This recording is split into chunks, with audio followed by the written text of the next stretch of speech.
A smile never left Bonnie Lipton's face as she drove her BMW onto a busy Atlanta freeway.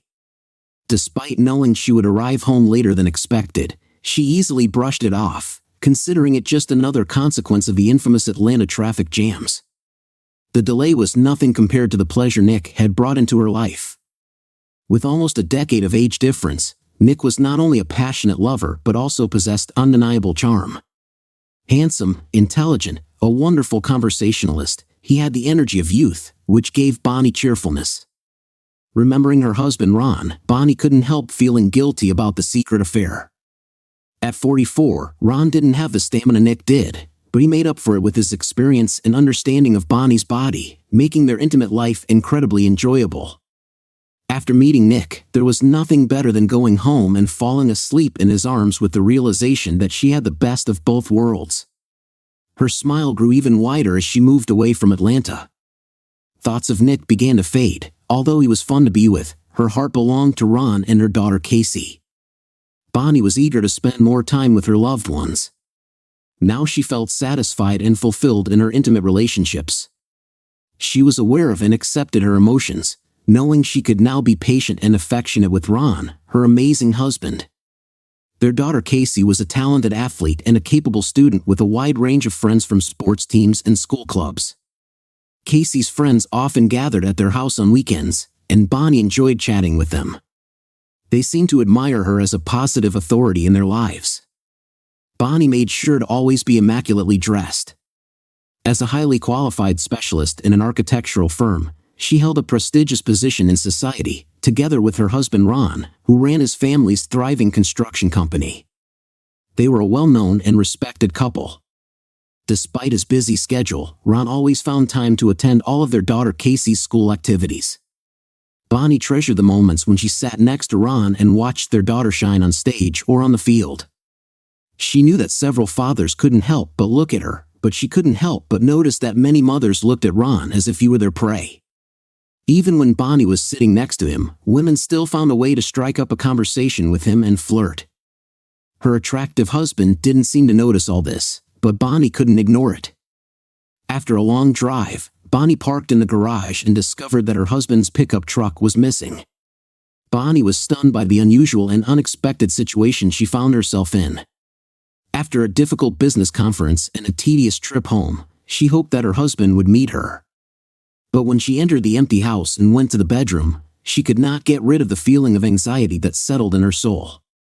It was almost time for dinner, and her family was still nowhere to be seen. Since Ron was never late at work and Casey was at school, they should have been home by now.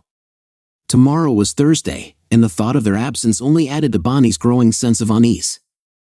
Bonnie unpacked her things and headed for the shower, thinking about the mysterious disappearance of Ron and Casey. She suddenly realized that her phone was turned off. It had been turned off since the previous dinner. On the way home, she was lost in her thoughts and didn't even think about why no one had tried to contact her. Perhaps Ron was upset that she hadn't called and thanked him for the pearls the night before. She had been so caught up in her emotions, fueled by Nick's presence, that she had completely forgotten about Ron. After drying her hair with a towel, she turned on her phone. Ron couldn't help but feel proud of his clever and thoughtful idea of surprising his wife. He had known about the upcoming conference in Atlanta for several months since Bonnie regularly attended them. It so happened that this particular conference coincided with the 20th anniversary of their wedding. A few weeks earlier, Ron had been offered a project to build a luxury vacation home for a family from Atlanta.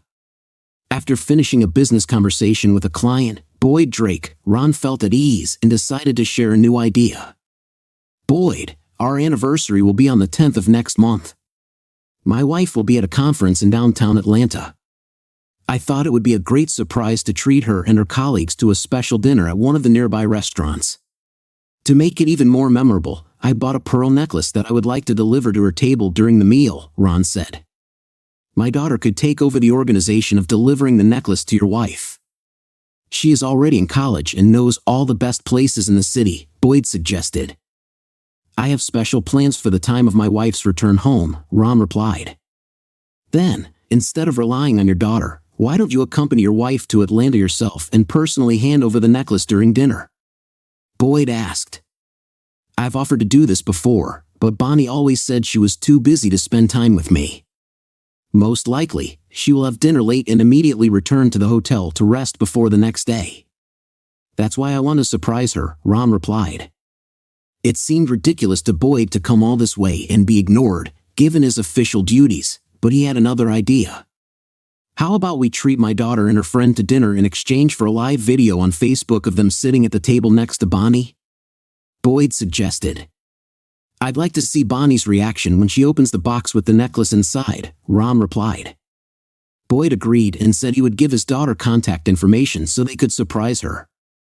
I'm sure she'll be happy to help with that, Boyd assured Ron. Ron ordered some pizzas for the 20th wedding anniversary party he was hosting at his house. Among the guests were his parents, Bonnie's parents, his brother and sister-in-law, as well as Bonnie's younger, divorced sister. Everyone was looking forward to Bonnie's appearance because Ron had prepared a special anniversary gift for her. In addition to the adult guests, Ron's 16-year-old daughter Casey and several of her friends were present at the celebration. Ron had prepared everything for a big surprise. A video was already ready on the big TV screen. Boyd's daughter was sitting next to Bonnie, trying not to arouse suspicion. She sent the video over Facebook Live, unnoticed. She bribed the waiter to bring a gift to Bonnie and her colleagues as soon as they placed an order for food. Ron was looking forward to Bonnie's reaction, watching what was happening in real time. He was beaming with delight as he explained, "This is going to be our best anniversary, even though we are miles away from each other." He made sure that no sound came from their side. "Wow, what a great idea!" Casey exclaimed. When Bonnie appeared holding hands with a handsome young man, she asked, "Who is this guy with Mom?" "I thought she was supposed to be with Sue." "I don't know who he is, but he seems to be a pretty close friend," Ron admitted with a shrug. Bonnie's father made a disapproving sound and frowned at Ron's words. When the couple took their seats, everyone gathered around Ron's TV could easily hear their conversation. "Your husband is so generous that he treated us to dinner tonight. I will make sure that this anniversary is remembered, especially for you.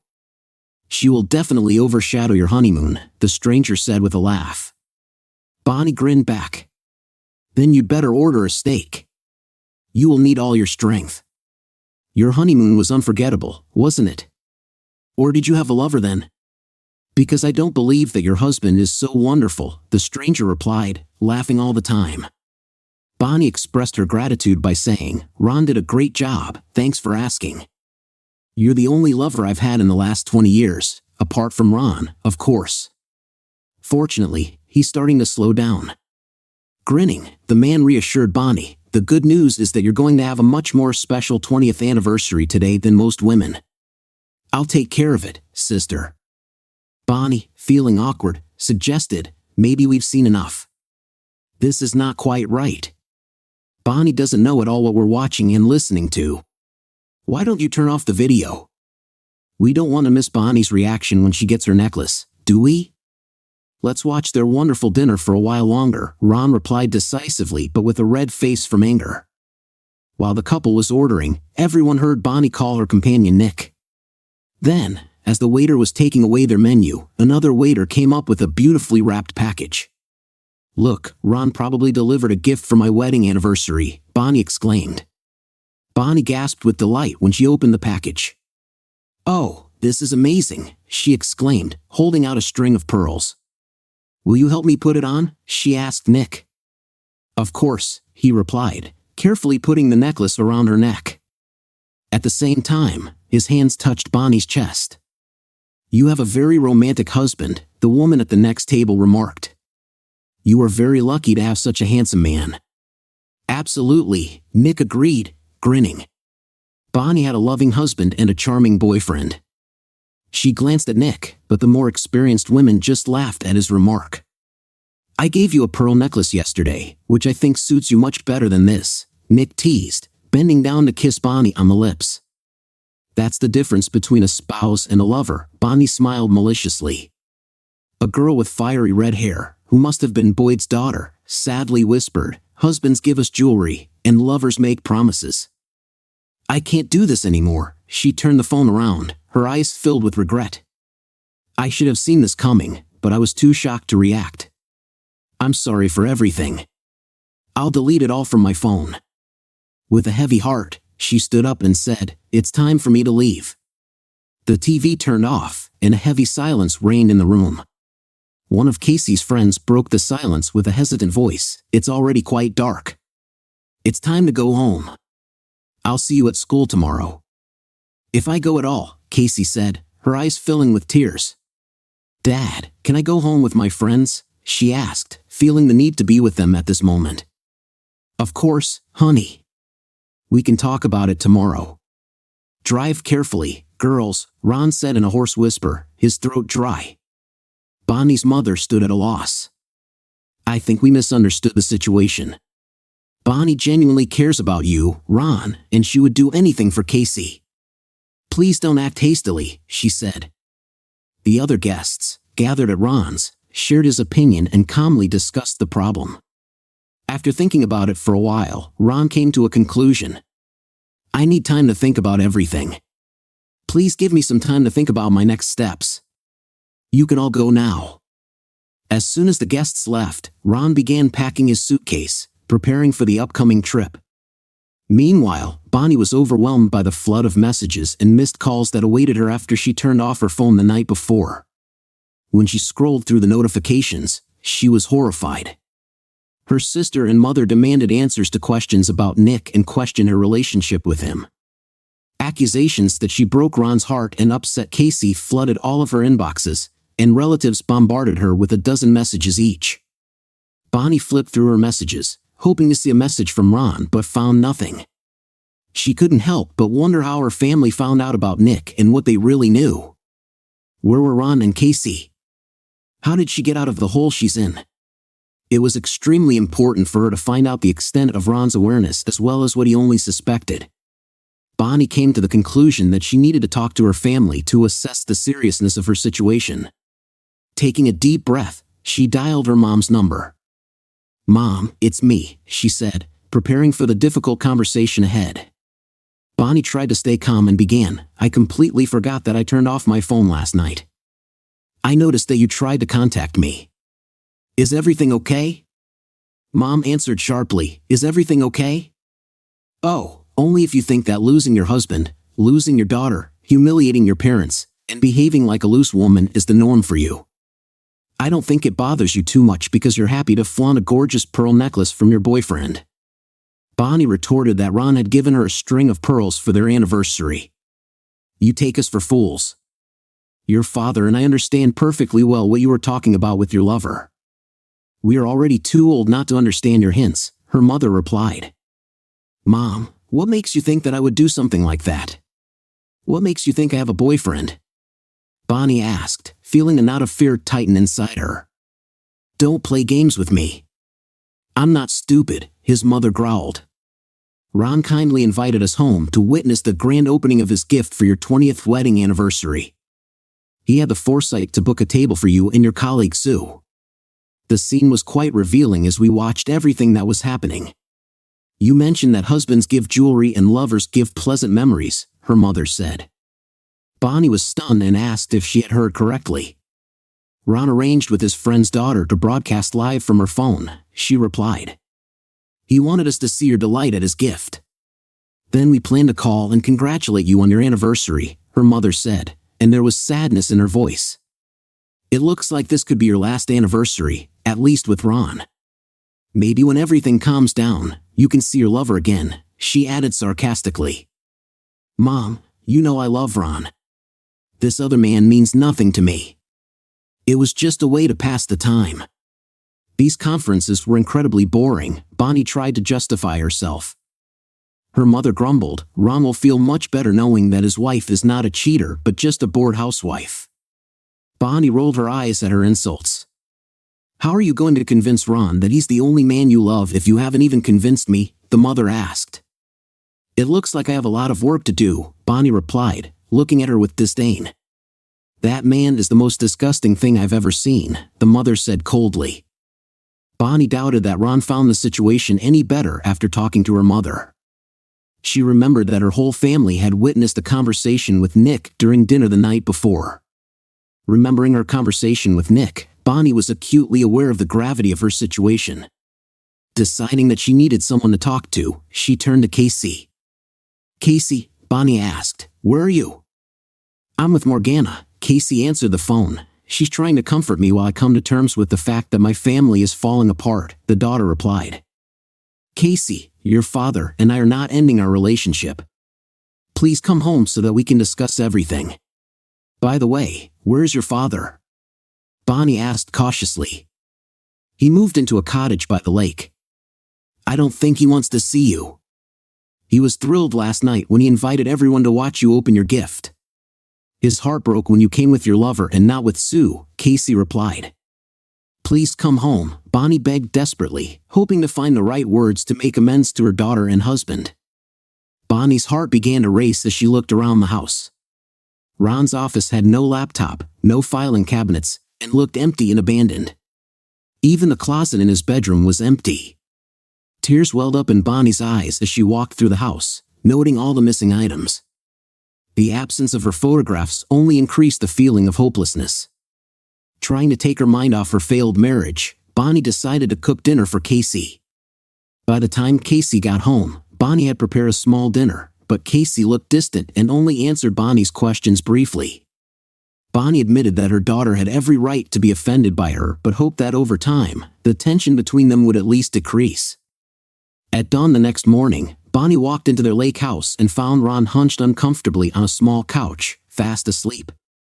The floor was littered with empty beer cans. "Ron, dear, we need to talk.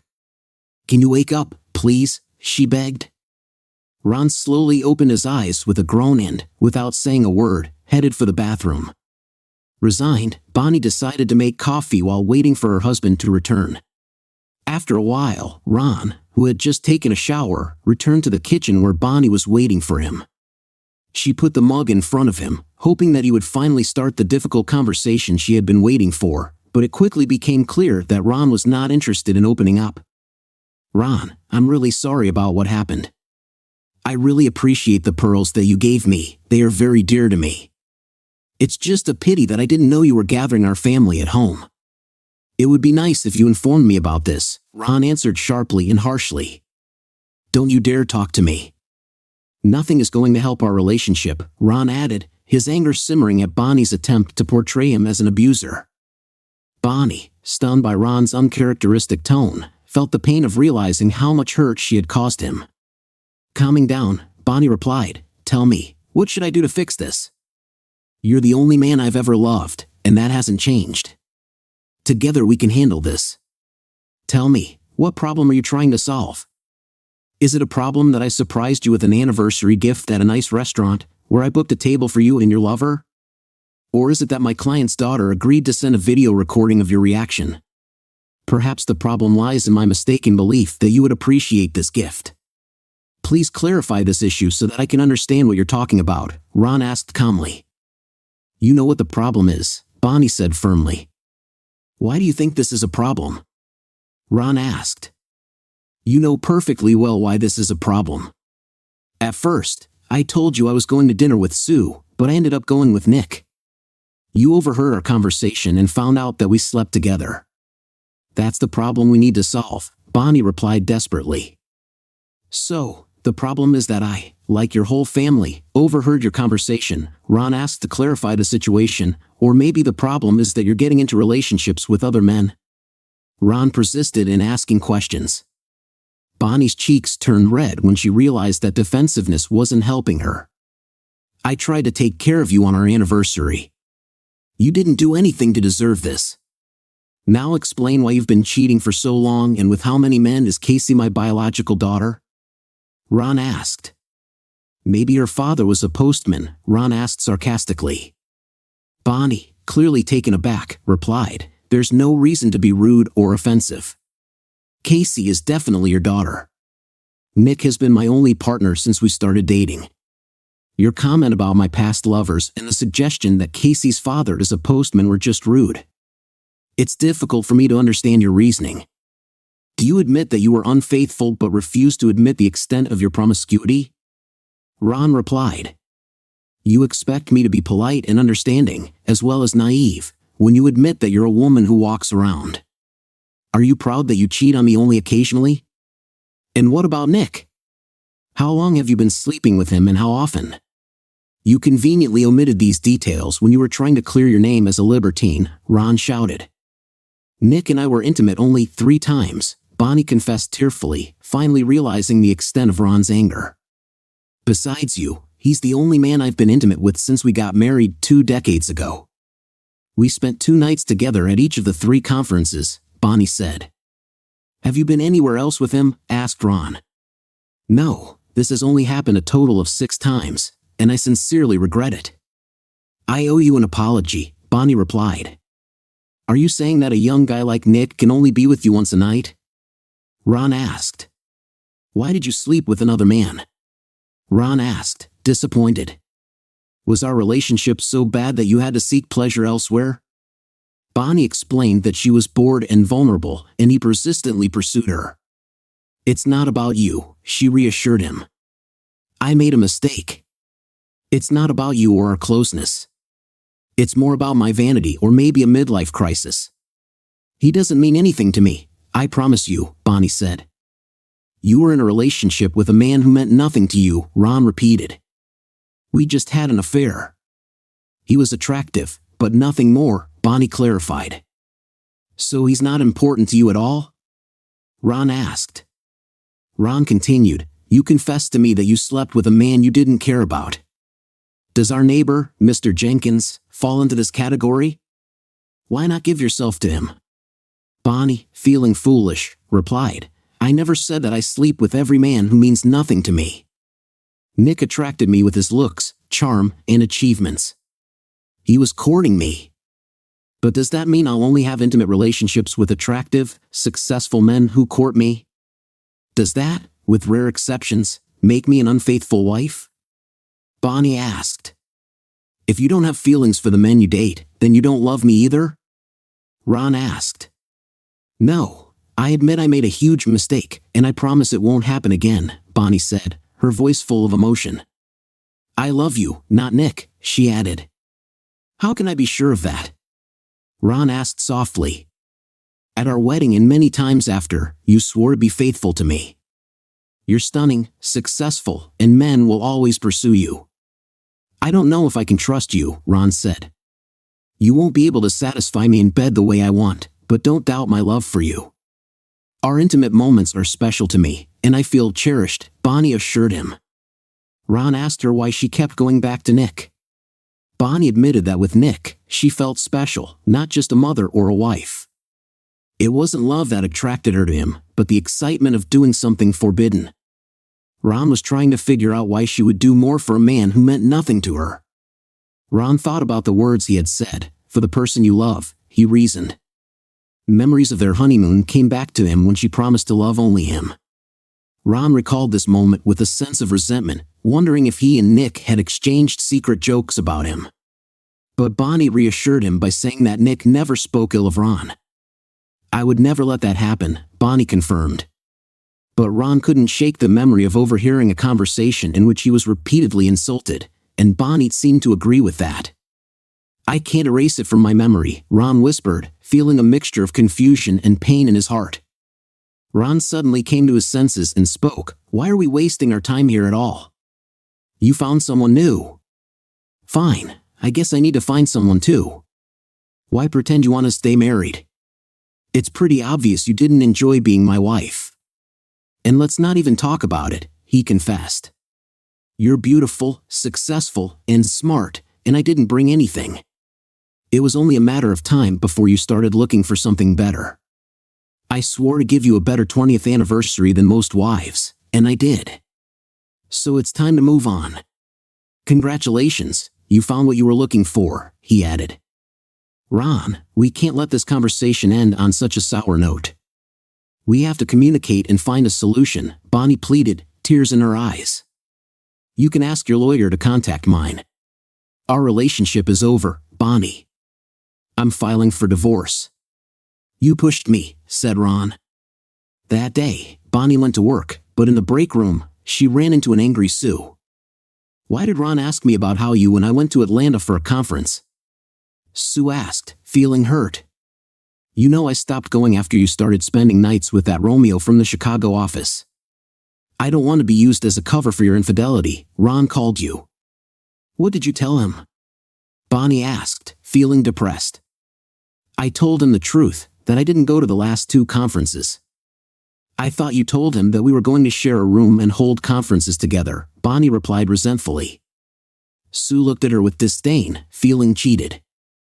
I'm shocked that I'm being used in this way, Sue said. It won't happen again. Ron found out about my whole trip. I think he's going to leave me, Bonnie confessed. Did you think it would happen after that? No noble person would tolerate such mistreatment, Sue replied to her. I was stupid and selfish. I didn't think about the consequences of Ron finding out the truth, and now he's gone, Bonnie said sadly. Don't you realize that your actions, when you slept with that disgusting man from Chicago, sealed your fate? Sue said, this time with a note of disgust. Sue spoke in a softer tone. I'm sorry that you lost Ron, but I tried to warn you about this outcome. I want you to know that I didn't tell him myself, if that's what you're thinking. I understand, Sue. I owe you an apology. I took advantage of our friendship. I'm sorry I didn't take your advice, but I thought I knew better. Ron deserves better than me, Bonnie replied. After learning about Bonnie's infidelity, Ron decided to take a day off from work. He decided to move all his belongings to the lake house before Bonnie returned. He didn't want to listen to her excuses and apologies for her betrayal. The thought of having to live without Bonnie saddened him, but he couldn't accept her callous disregard for his emotions and indifference to loyalty and respect. Her unexpected appearance the next day only underlined the huge emotional distance between them. She offered no explanation that would help him forgive her infidelity. The day after meeting with the lawyer, he was preparing to leave the office to meet with the divorce lawyer when a new letter appeared in his mailbox. It was from Bonnie. A wave of indecision swept over him. He wondered whether to read this letter or just delete it. After some internal reflection, he decided to open the letter. Bonnie, in her usual direct manner, had already answered the question. When he read her message, he was overcome by a feeling of despair. Ron, I know I screwed up a lot this time, she wrote. I made the mistake of thinking that I could hide my actions from you and that they would not hurt you. I was stupid to think that lying and cheating wouldn't affect our marriage. You deserve honesty and respect. I am truly sorry, and I hope that you will find the strength in your heart to forgive me. I will not interfere with the decisions you make regarding our marriage. I love you, and I want the best for you. You are a wonderful man, husband, and father. I take full responsibility for what happened. I admit the truth, although I regret the harm I have caused to our relationship. Despite all the doubts, my love for you remains unshakable. Bonnie's words of confession and her sincere request for forgiveness deeply affected Ron. It was typical of her to take responsibility for her mistakes.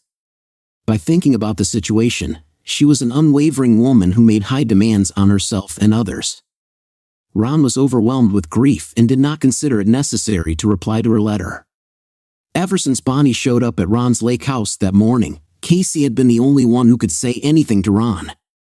On Friday afternoon, Casey informed Bonnie that she would spend the weekend at her father's cabin and Ron would bring her home on Sunday evening. Bonnie realized that this had become the new normal for her. The weekend passed in agony as she reflected on the mess she had made in her life and didn't know how to fix it. Had she done irreparable damage to her once happy marriage? When Casey returned home on Sunday evening, she looked depressed. Dad wants a divorce.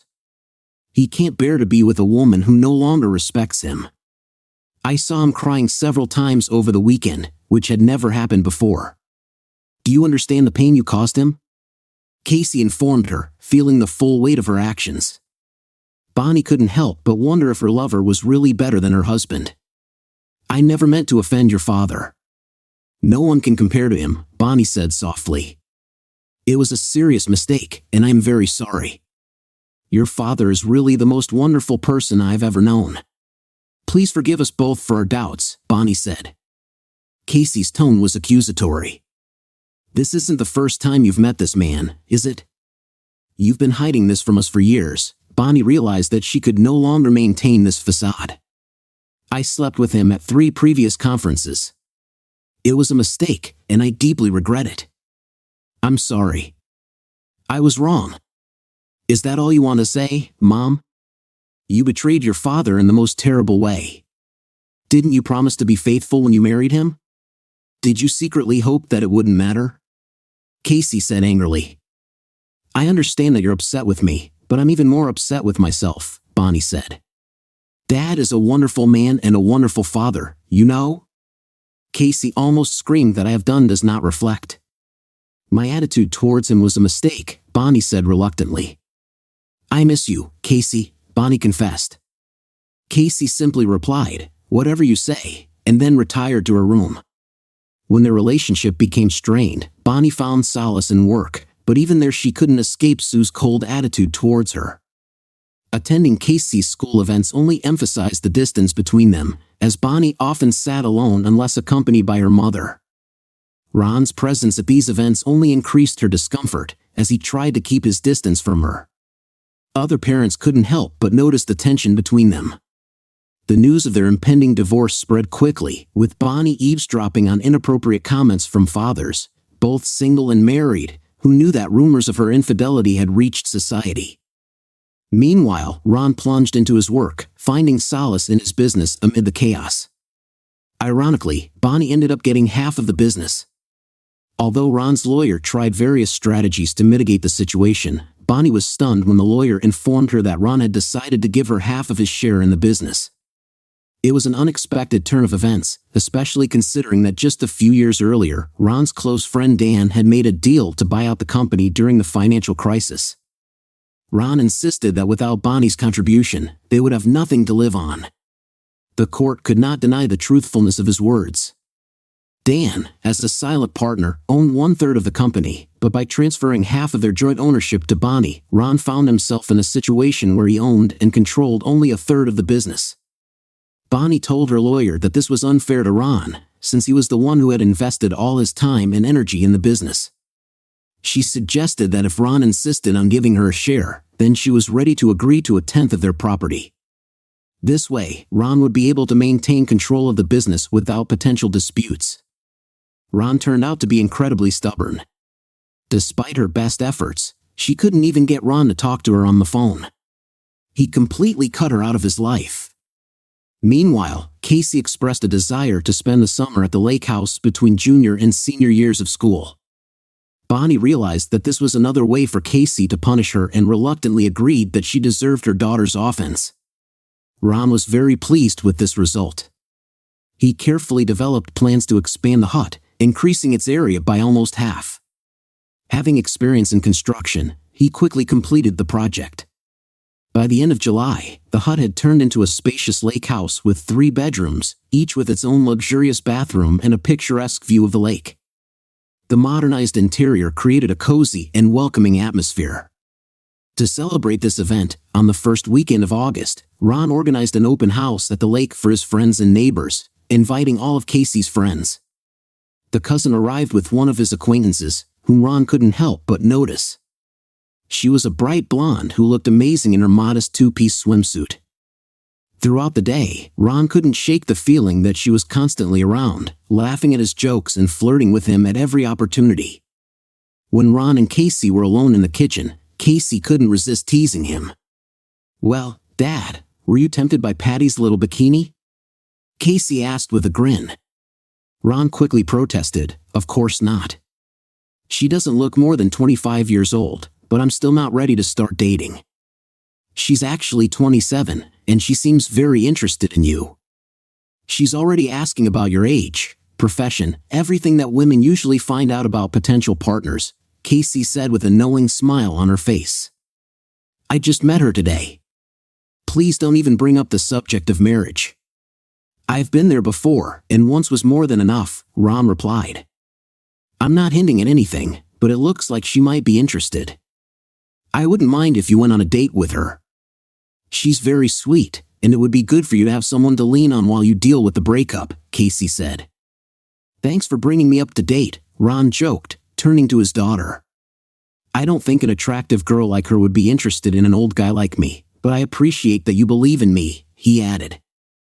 Bonnie's office was located on the top 2 floors of a busy office building in the heart of the business district. A little further down the block, there was a favorite Italian bistro where there were always a lot of visitors. Every Thursday, Bonnie and a few of her friends from work would gather there for lunch. This informal tradition led to the fact that they began to cross paths with familiar faces, as they often met the same people enjoying a midday meal. Through these chance encounters, Bonnie and her colleagues struck up friendships with employees of other companies located in the building. One busy day, there were a lot of customers in the bistro, and Bonnie's group found themselves without a table. Fortunately, an employee of Benson Advertising Agency, located on the 2nd floor of her building, invited them to join at a large table. Graciously accepting the invitation, Bonnie and her group joined the advertising team. As introductions by first and last names took place, the conversation quickly flowed in the right direction. One woman from the advertising group stood out for her beauty and friendly behavior. Bonnie felt attracted to the young woman's infectious good humor. When the other ladies playfully teased her, a smile appeared on her face. "Not every one of us has a rich beau with a mansion on the lake," joked Mary, her colleague. "It must be wonderful to wake up when the sun is shining on the water," said another colleague. Bonnie was silent, listening with interest to their conversation. The girl nodded in agreement and added, "Especially when you have a handsome man next to you. Getting out of bed is never easy." Another woman noticed, "If it's the same man I think, his name is Ron, who picked you up after work on Thursday, then I understand why this might be a problem." She noted that Ron looks a little older than the girl but apparently is in good physical shape. The girl replied with a smile, "Ron is everything and even more. He is a kind man and a wonderful lover." Then Bonnie's friend asked the question that Bonnie had been avoiding, "Are you talking about Ron Lipton?" "Yeah, do you know Ron?" Patty asked. "He's pretty cute, don't you think?" "He was my husband." "I think we should change the subject," her colleague replied. Bonnie, leaning towards the young woman, declined the offer. "Don't be so dramatic," Bonnie insisted, holding out her hand. "I'm Bonnie Lipton." "I didn't catch your name." "Patty Lawson," the beauty replied sheepishly. Ron called his ex-wife a beauty, but Patty thought he was just blinded by love. It turned out that she underestimated all her advantages. "I hope you're not upset that I'm living with Ron now," Patty asked. "I can't blame you or him for this. You are a beautiful young woman with an amazing figure." "I can easily understand why Ron likes you," Bonnie replied. She also added, "I wonder why Casey never told me anything about you." "I can't speak for Casey," Bonnie shrugged. "You did a great job raising your daughter. She is smart, kind, and beautiful, just like you. I'm always glad when she comes to visit us," Patty praised. Later at dinner, Bonnie asked Casey, "Why didn't you mention that a beautiful woman moved in with your father?" "I'd like to know." "I didn't mean to upset you, Mom. I know how you feel about Dad," Casey explained. "It still hurts me that you are unfaithful to him, but I don't want to cause you more suffering because of your wrong decisions." "Patty, on the contrary, is happy with Dad," said the daughter. "It looks like he's finally found happiness again, and strangely enough, I'm glad to hear that Ron is doing well. He is a kind and decent person who should be with someone who really cares about him, even if that woman is not me. She may not be head over heels in love with your father, but Patty loves him very much. She has made it clear that her career is her top priority in the coming years," Bonnie said. "She has a strong desire to achieve great success in marketing," Bonnie added. "Mom, when are you going to start dating? Did you talk to your boyfriend after the conferences? Do you think you'll get along with him?" Casey asked. Bonnie confessed, "Nick is not the kind of person I would like to have a relationship with. He is shallow, a little impolite, selfish, and vain. I only saw him as a source of entertainment. I did not know that he would make my life miserable, although I perfectly understood his true nature. I shouldn't be mad at him for my vulnerabilities," Bonnie confessed. "Do you have feelings for anyone? You're as amazing as ever. I've noticed that fathers and teachers admire you and try to be polite to you at school events," Casey asked. "To be honest, I think Ron has set the bar too high for other men. The circumstances of our separation are not a secret to society. It makes women love your father and men see me as an easy target, Bonnie confessed with a melancholy smile. It may have been easy for Nick, but I won't fall into this trap anymore, she added sadly. Casey couldn't understand how anyone could betray their husband, especially if he always showed her love and respect. What happened? Why did everything go wrong? The daughter asked. Bonnie confessed, I've been agonizing over this question myself. I think I've come to take your father for granted. I was sure of his love for me, and perhaps this made me seek solace in another man. Knowing that a stable relationship awaits me at home, Ron was my rock. He was always there for me when I needed him. I naively believed that he would never leave me, no matter what happened. I could have gone off course, and he didn't even notice, still waiting for me at home. I hope you'll find a partner like Ron when you're ready to settle down and learn from my mistakes.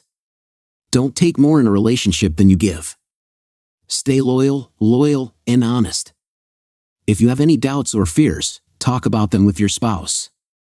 I am a living example of the consequences of deception and betrayal, Bonnie said, tears streaming down her face during lunch. Sometimes Bonnie bumped into Patty, and surprisingly, she liked this woman. She felt uncomfortable with how eagerly Patty awaited any news about Ron. Ron's daughter, Casey, was hesitant to share many details about her father with Bonnie, believing that some aspects of his personal life were non-negotiable. Patty, on the other hand, was eager to discuss Ron with her friends. One day during lunch, Patty noticed Bonnie. It's pretty obvious that you still love Ron, Patty suggested. He never spoke ill of you, but it's obvious that you took his words to heart. I'm not going to judge you, but I have to admit that I personally would never betray a person in a relationship. I find it hard to believe that you did this, she said. Your actions and words have always demonstrated love and respect for him. When the passion subsides and everyday life begins, it is important to remember this. I went off the right path and faced the consequences. Love is not always a stormy passion and luxurious travel, Bonnie replied. Deciding when to pump out the septic tank or choosing the color of paint for the house sometimes seems like minor, mundane decisions, but this is only a part of life. On the other hand, Ron is a reliable businessman, a devoted friend, and a wonderful father. I will always love him despite the fact that I betrayed him in the most unforgivable way a wife is capable of. I've learned my lesson, although it's probably too late, Bonnie said. Last night, I plucked up the courage and told Ron that I had accepted a job offer in Seattle and would be leaving in just 2 weeks. This is a fantastic opportunity for me, and I hope that in the end, he will understand and forgive me, Patty said unexpectedly. I made it clear from the very beginning that my career is my top priority. This news upset him. I'm telling you this so that you can understand his feelings and maybe support him if he gets upset. He's a really wonderful person, but in the end, he's not the one I need, Patty explained. I'm sure he's going to miss you very much, Bonnie said, assuring Patty that Ron doesn't make decisions lightly. If he invited you to live with him, it shows that he appreciates not only your appearance but also your character, Bonnie added. He's a resilient man, and he stands up to everything, Patty said. I put him to the test, but he proved his worth. He showed his best side. Ron will miss you, but he's a wonderful catch.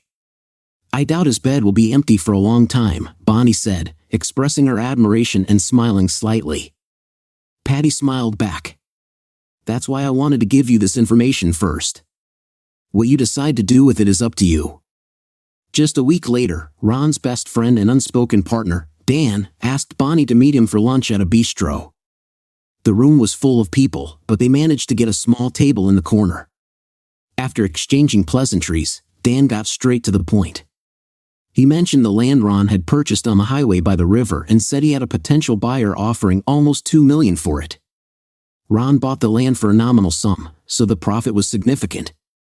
Dan estimated that the third share would be more than $500,000. Ron has always believed that the land has great potential for value growth, but the question remains, would you want to sell it? Bonnie asked, not understanding what role she was playing in this conversation. That's the point, Dan replied. He expressed confidence that the company would receive more benefits if it offered a long-term lease. He suggested specifying in the contract that his company undertakes to build premises on an individual order in accordance with the needs of the tenant's business. That sounds like Ron, Bonnie admitted, amazed at his business acumen. I am sure that he has calculated all the numbers, and as a result, his strategy will lead to increased profits, she added. So what's the problem? Bonnie asked. I think we should focus on making a quick profit from the sale of the land. Although long-term planning is important, I prefer to get the money immediately. You and I each own a third of the company's shares, so if we work together, we can put pressure on Ron to accept the offer and then distribute our share of the profits. Ron will not be harmed. Moreover, he will receive $500,000 in cash to smooth over the situation, Dan replied. Bonnie felt her frustration grow as she listened to Dan's suggestion. Are you really asking me to betray Ron's trust? Do you really think that money is more important to me than Ron's feelings? Bonnie asked incredulously. Let me clarify something for you. Ron will perceive this as a huge betrayal on the part of his own wife and closest friend. It would be the highest degree of disloyalty towards him, she added angrily, even worse than if his wife cheated on him with a young man at a conference, right? Dan chuckled. You didn't just become his ex-wife, you've already betrayed him by cheating on him, which led to your divorce. It's just an opportunity for you to take, he added, finishing his coffee. Dan thought they could make a lot of money if they pursued an affair. Trying to play the role of a faithful wife doesn't suit you, he said. Bonnie responded with pent-up anger, admitting that her betrayal of Ron was stupid and selfish. She acknowledged Ron's superiority and expressed remorse for her actions. Bonnie has vowed never to betray Ron again and is ready to give all her money just not to cause him such pain. I realized that I could not cope with the role of a wife, and now you have shown me that you are not suitable for friends or partners. Ron will control my share of the company as long as I'm alive. I'll even update the will so that he gets my share after my death. Don't doubt his business skills. He knows more than you can imagine, Bonnie said, her voice full of anger as she stood up and left money on the table for her untouched lunch. Then she looked into Dan's eyes and warned him not to try that, too.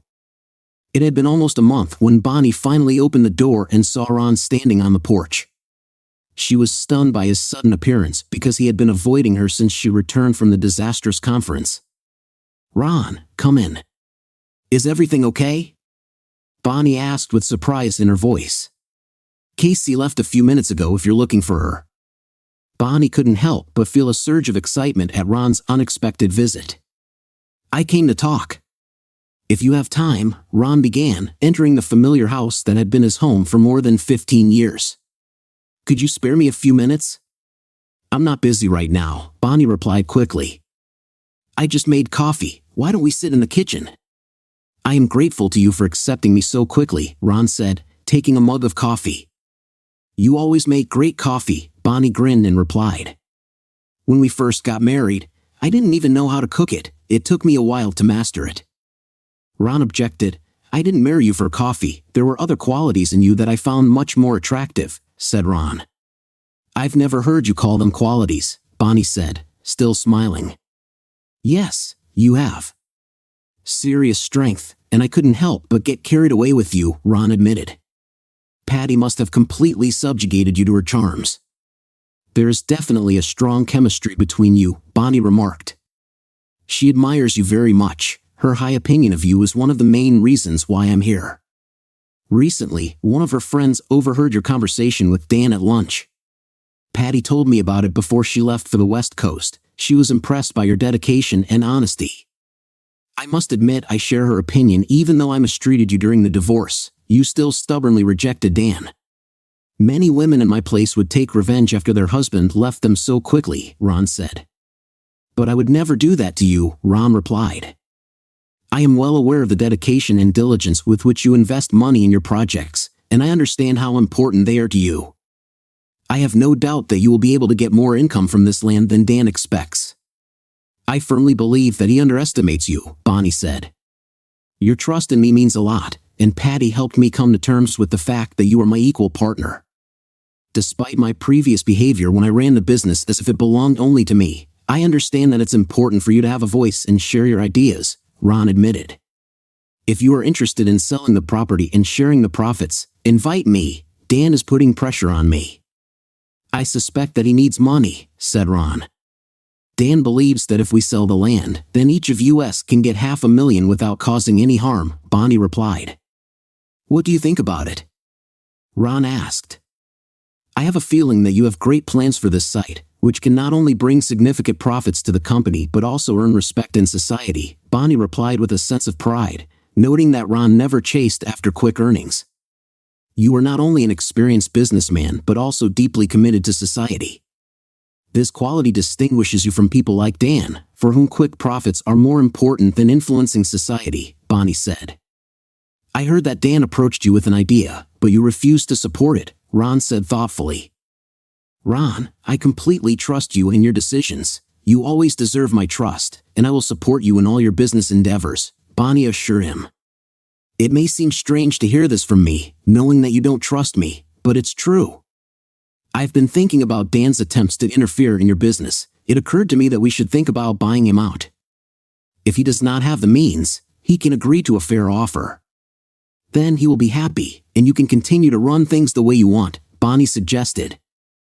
I've thought about it, but I don't have the money for it, Ron admitted. We can sell the house. I could rent a nice 2-bedroom apartment for myself and Casey. Over the years, we have accumulated significant capital. The house is almost fully paid off, and you've made some significant improvements. Thanks to this, we should have enough funds to buy out Dan's share, Bonnie said. Now that we're divorced, the house belongs to you. Are you ready to sell it and invest in the business? Ron asked skeptically. I'm not sure when I'll be able to make a deal to build an emergency center. I can't promise that you will make a profit on your investments in the near future or at all, Ron added. Should I worry? Bonnie's eyes narrowed. Don't forget, we've been married for 2 decades. You will definitely pay me the interest, and if, for some reason, you can't, it's okay. I owe you one. Money won't fix my restlessness, but it will help you get rid of Dan, Bonnie said with a smile. Ron suggested, if you move in with Casey and me at the lake house, I'll agree. You'll have your own room and bathroom. Bonnie replied sadly, as good as it sounds, I don't think it's going to work. It's a matter of privacy. Ron apologized, admitting that he hadn't thought about the possible drama that a date might bring to Bonnie's life. He understood that the appearance of a new partner in the house where her ex-husband lives, especially Nick, would be awkward. Bonnie assured him that she was not interested in dating and had made a conscious decision to avoid it, especially after the disastrous trip with Nick. She noted, it's very unlikely that any woman would want to stay with you overnight while your ex is sleeping in the next room. Even if you were in my house, it's very unlikely to find a woman who would agree to live with her, although I can't completely rule out that possibility, Ron replied. In the past, I've witnessed women falling in love with you, Bonnie replied. I ended our marriage because you cheated on me with that man, and then I let Patty move in with me. My actions weren't a good example for Casey, were they? My only excuse is that I've been struggling with depression and loneliness, Ron mused aloud. My self-confidence suffered when another man took my wife away from me, but Patty helped me restore it, Ron added sadly. I'm sorry that I hurt your ego, and I wish this had never happened. I don't blame you for getting carried away with Patty. She's a wonderful woman. You are single and free to pursue any relationship you want. I understand that I have never apologized for my actions. It was my mistake, and I take full responsibility for it. I ruined everything, and I'm really sorry, Bonnie said with a tremor in her voice. I deeply apologize for the pain and inconvenience caused to you, she said, lowering her head. Bonnie, you really hurt me. I have always been devoted to you. I've dedicated my life to you and Casey. I've gone from feeling like I have everything to feeling like a complete failure. Patty helped me realize that while I may not have been the perfect husband, I wasn't the reason for your infidelity. If you weren't satisfied with our marriage or our intimate life, you could have told me about it. I would have done everything in my power to fix the situation if I had known, Ron admitted. I was stupid, Ron, but I wasn't unhappy. You were an amazing husband, a fantastic father to Casey, and a passionate lover. I lost my way, and I think I deserve to feel unhappy. Strangely, I find a strange sense of satisfaction in my suffering. It's like I'm atoning for my mistakes, Bonnie confessed. Why don't you at least come and see the lake house? I would appreciate your thoughts and opinions on it, Ron said. I've incorporated some of the concepts we've been talking about all these years into our rebuilding projects. I think you'll be happy with the result, Ron suggested. Casey has a volleyball match in a couple of hours. Can I take advantage of this offer at a later time? Bonnie asked. Let's take a look at it before the game. We can go together. I can drop you there, Ron offered. Aren't you afraid that people might think we're back together if we come together? You usually sit as far away from me as possible, Bonnie said. I may have behaved badly, but in my defense, I will say that you also treated me and our marriage badly. To be honest, I was more lenient with you than you probably would have been with me in the same situation, Ron admitted.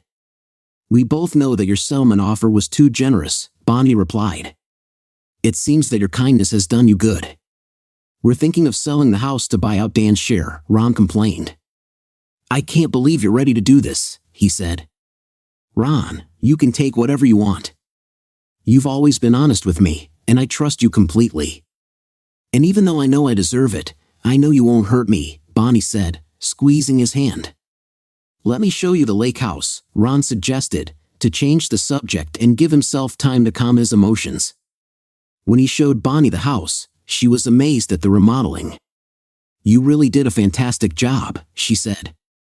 Casey's spacious room has a private bathroom that many teenage girls would envy. When Ron brought Bonnie into the second bedroom, she realized it was time to bring up an unpleasant topic. The room was beautiful, with an equally impressive bathroom, but Bonnie couldn't accept the idea of staying here. I can't live here, Ron, she said. Seeing you every day is just a painful reminder of what I've lost. Let's sell the house, and I'll find an apartment. I'll be fine.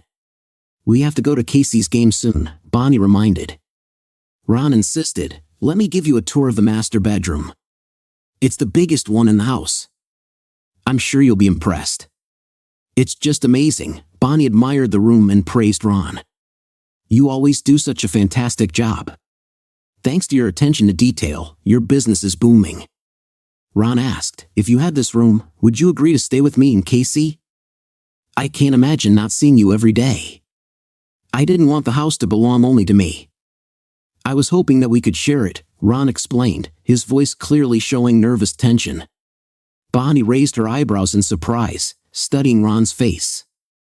So you're suggesting we share your bed? She asked incredulously.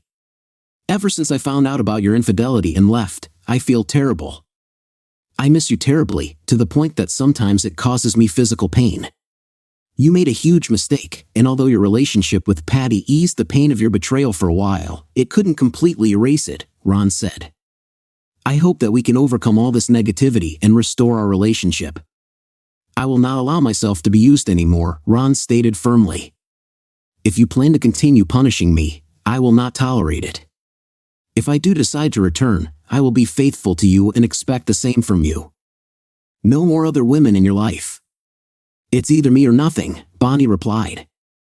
I have worked tirelessly to regain my self-esteem, and I will not let it disappear, Ron said. I care about you, Ron, but we have to be on the same page. Otherwise, I'm leaving, Bonnie insisted. Casey was stunned when her parents suddenly entered the hall together, quickly approaching them. She urgently whispered, Mom, Dad, what does this mean? Before she could finish her question, Ron smiled and nodded, overwhelmed with emotion. Casey hugged her mother tightly and whispered in her ear, Welcome home, Mom. I love you, but please don't ever cheat on Dad again. You have always had a desire to improve in this area and at the same time receive a decent income. Do you have any plans for this property? Bonnie asked.